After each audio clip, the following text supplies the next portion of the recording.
morning. So, today we will start millimeter wave active devices. Now, different applications they need different types of requirements. For example, one satellite, let us say a geostationary satellite, it is 36,000 kilometer above Earth's surface. So, obviously, it will need very high power to communicate. Now, mobile phone, it needs maybe a few milliwatt, that should be sufficient, but for mobile base stations it is a few watt. So, different applications have different types of requirements. Now, for any millimeter wave systems we need millimeter wave sources, and for any amplifier design we also need different types of amplifiers, power amplifiers, low noise amplifiers, oscillators, switches. So, all involved active devices. So, we will see different types of popular active devices, how they operate, what are their characteristics. So, let us start with the basic chart. So, in general microwave devices they can be divided into two parts, solid state devices and microwave tube based devices.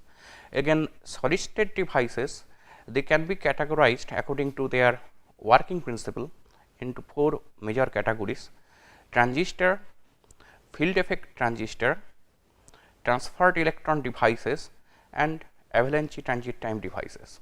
So, under transistor we have bipolar junction transistor, HPT, tunnel diode, etc. Under field effect transistor we have JFET, MOSFET, MESFET, HEMT, and different types of memory and CCDs. Under transferred electron devices we have GaN diodes, LSA diode, indium phosphide diode, then different other types of diodes. And under avalanche transit time devices we have reed diodes, impaired diodes, trapper diode, buried diode. So, they are categorized according to their working principles. So, among all different types of active devices, popular are HEMT, high electron mobility transistor, GaN diode, and the impaired diode. So, in today's discussions we are going to mainly discuss about these popular active devices. And under now microwave tubes we have two different types of tubes, linear beam tubes, or sometimes we call simply O type tubes, and crossed field tubes, or sometimes also called M type tube. So, we are not going to discuss about the tubes. So, mainly we will concentrate on active devices, solid state devices. So, here is one chart which relates the average power versus frequency. So, if we look at this chart where the this comparison we are doing among different types of tubes and different types of solid state devices are being considered here. So, if we look at this chart for any given device, if we increase frequency, maximum available power it decreases. And not only that, the high frequency parts and high power together, these are mainly dominated by the tubes, but the problem with tubes is that they are expensive and bulky. So, we try to avoid them in low cost applications. And now, looking at the different solid state devices, we have again solid state devices based in gallium arsenide technology, gallium nitride technology, and also different examples are HEMT, BJT. So, again for these solid state devices also power handling capacity it decrease with frequency, increasing frequency. And if you look at this plot, not only that, so gallium nitride usually it provides high power, and gallium arsenide based devices they are used at much higher frequencies. So, the stop curve it belongs to gyrotron. So, but the problem with gyrotron is its size and cost. For example, one gyrotron is shown here, it occupies almost one building. So, you can compare the size with one human beings. Now, microwave power requirements. So, in this chart we see that different applications, they have different types of power requirements and they correspond to different frequency bands. So, right now at millimeter wave frequencies, mainly we have defense and space applications. So, consumer application is very much limited, but with the incoming 5G wireless communication, it might be at millimeter wave frequencies, maybe at 60 gigahertz. So, it is expected that millimeter wave active devices will be used for this type of communications. Now, for solid state devices, gallium nitride based device, it can provide more power compared to other solid state devices, and this is the theoretical limit for gallium nitride based devices, and the second line, it shows the theoretical limit for gallium arsenide devices. So, we will see which parameter determines high frequency operation and its maximum power capacity. Now, here are some more examples of microwave and millimeter wave power sources. So, in most of these applications till now, we have mainly different types of tubes, they are being continuously used. But the disadvantage of these tubes, they are of large size, they are bulky, usually they operate at fixed frequency.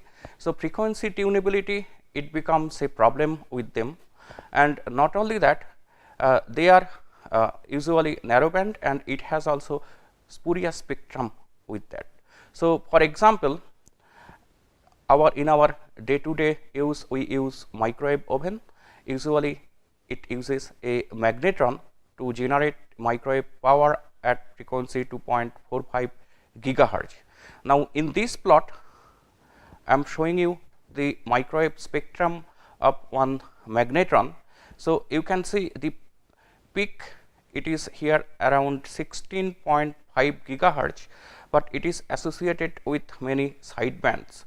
So, we have many spurious bands.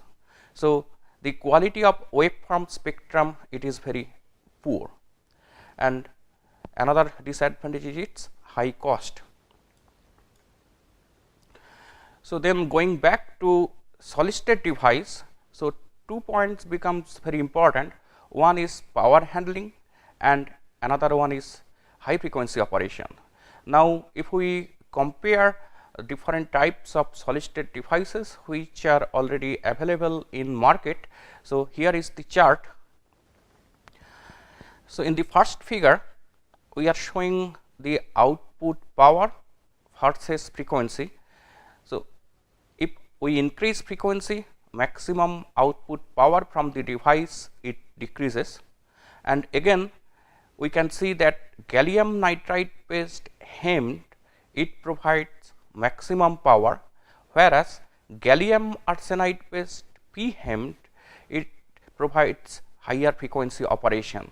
We also have indium phosphide HEMT, it also goes beyond 100 gigahertz. Now, another important parameter is power density, considering component miniaturization. So, how much power is available per square millimeter versus frequency. Again, gallium nitride based devices are the winner, but their frequency is much limited to, let us say, 30 to maximum 40 gigahertz. So, if we want to use them at higher millimeter wave frequencies, then again we have to go for gallium arsenide based devices. But gallium arsenide based devices, it has again one problem compared to silicon based devices, that it consumes much power.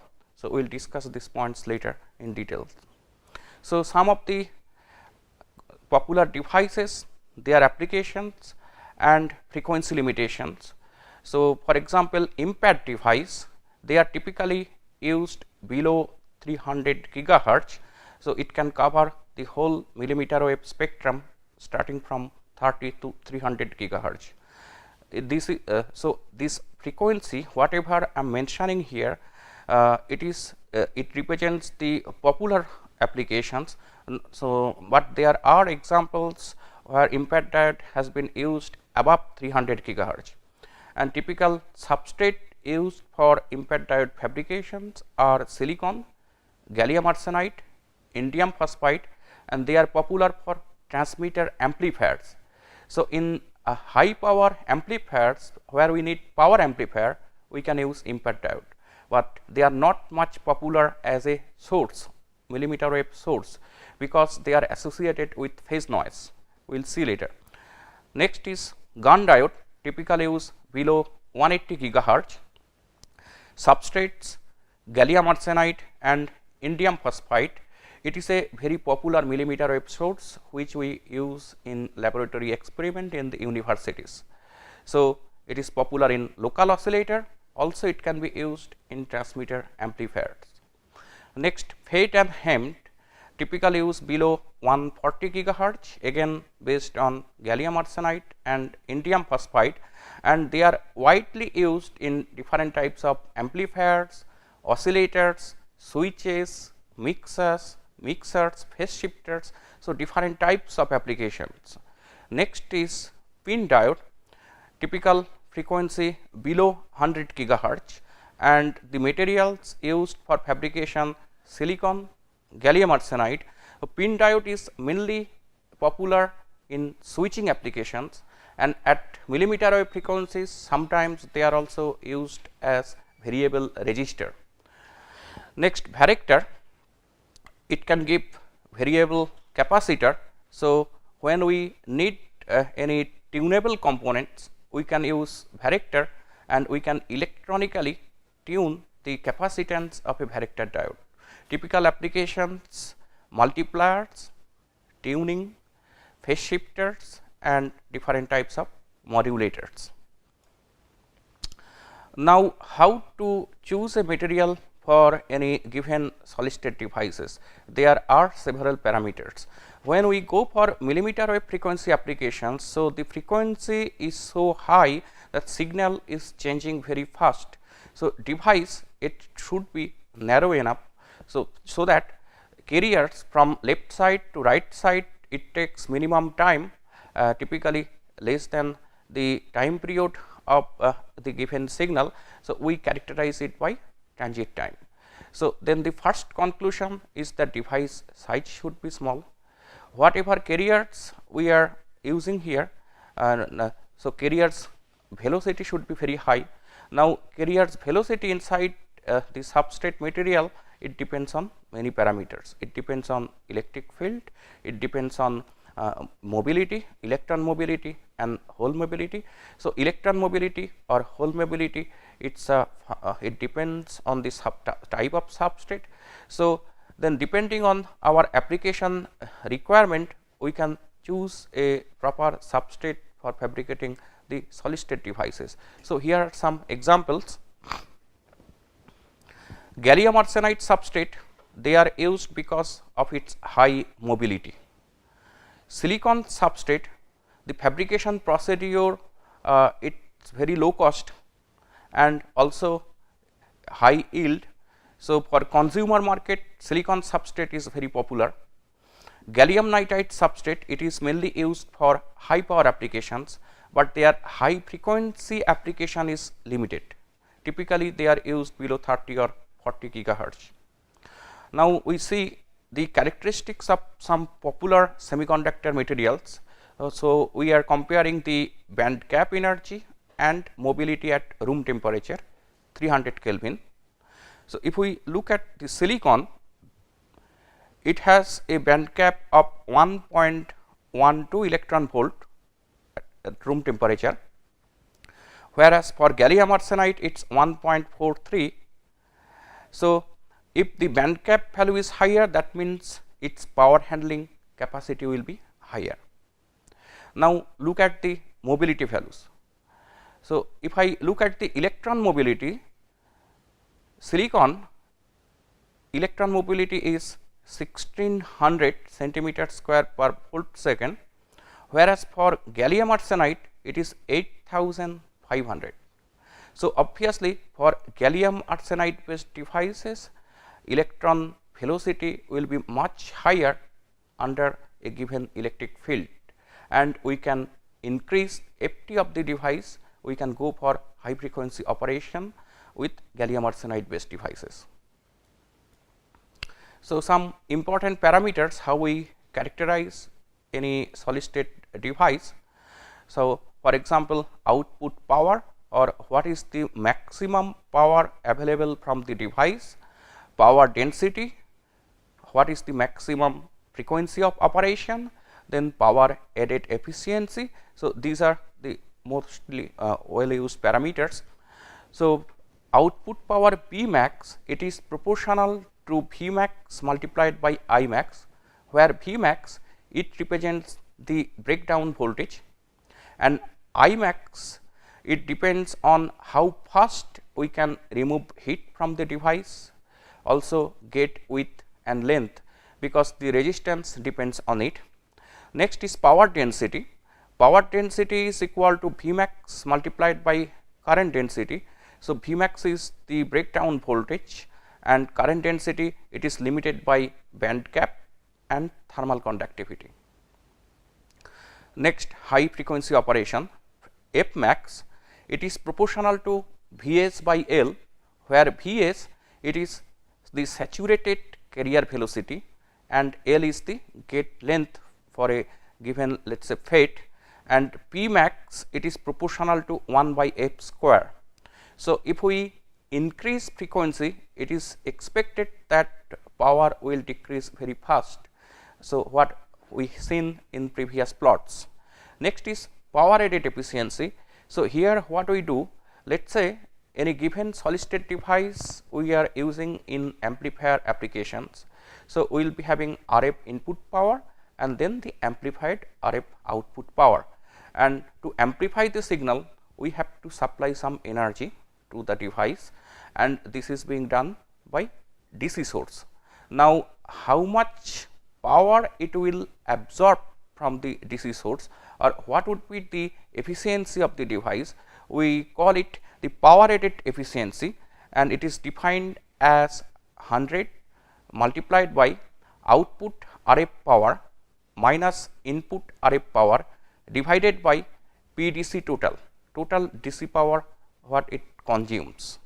So, it depends on many parameters such as wave shape, what is the impedance of the device, then what is the leakage current and power gain of the device.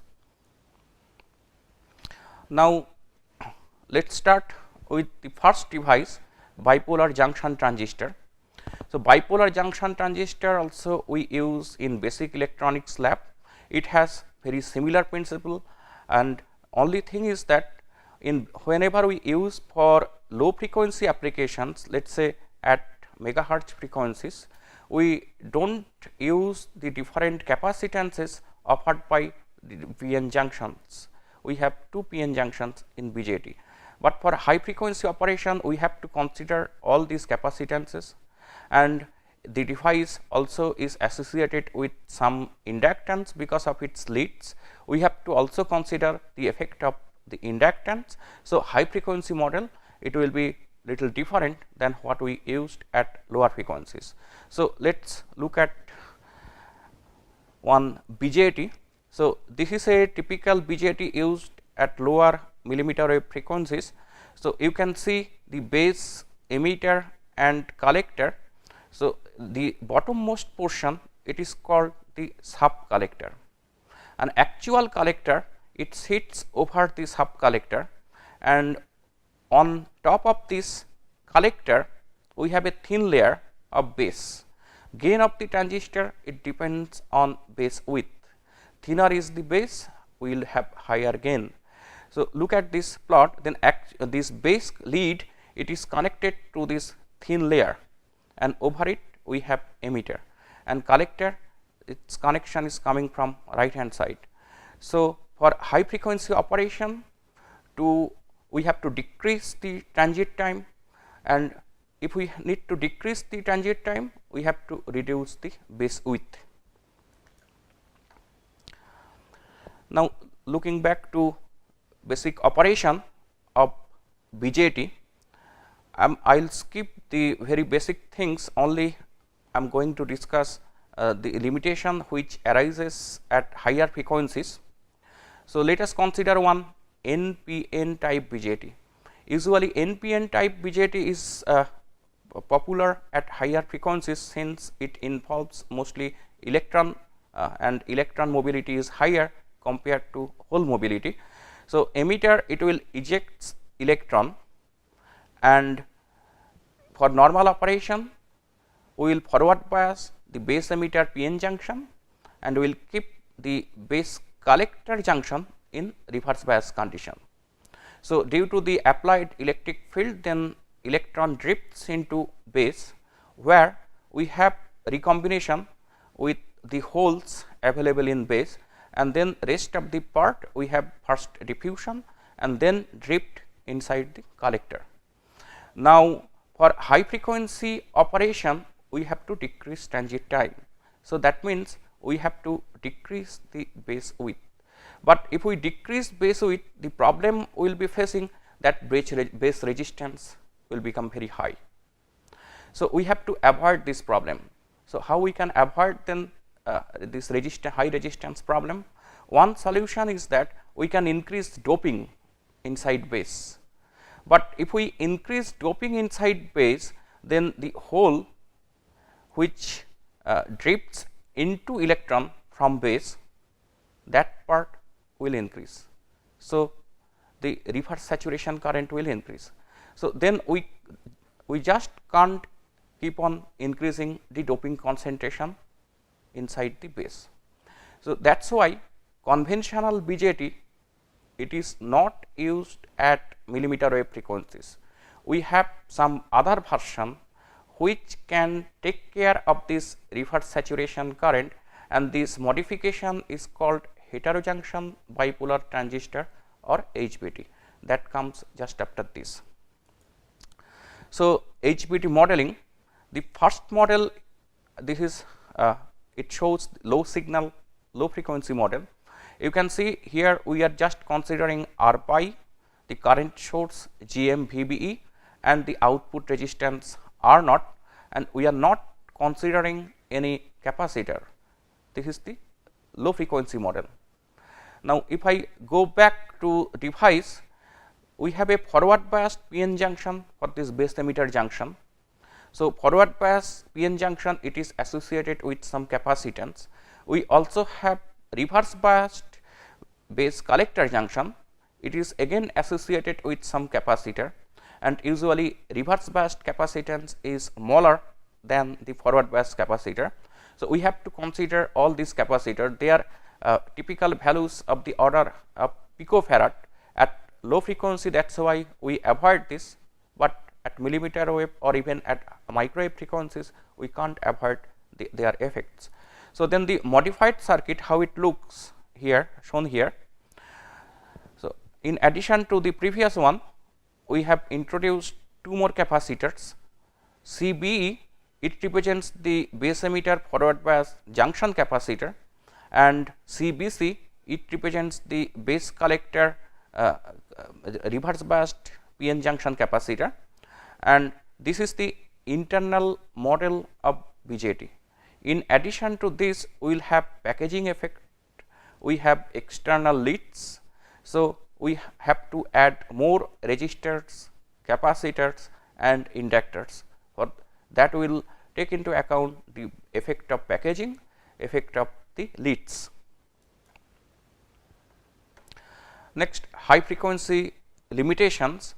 So, high frequency limitation it depends on many parameters, and the conditions sometimes we call it Johnson conditions. So, it depends on the following parameters: saturated drift velocity. So, carriers inside the substrate it has some velocity under given electric field. If we keep on increasing electric field value, then this carrier velocity will increase, but finally it will reach a saturation value, after which it can't increase for silicon or germanium or this type of material, semiconductor material. We called that velocity as the saturated velocity Vs, but there are another categories of material, usually group 3, group 5 semiconductor materials like gallium arsenide. So, for this type of materials, after a highest velocity Vs, if we keep on increasing electric field, then Vs decreases.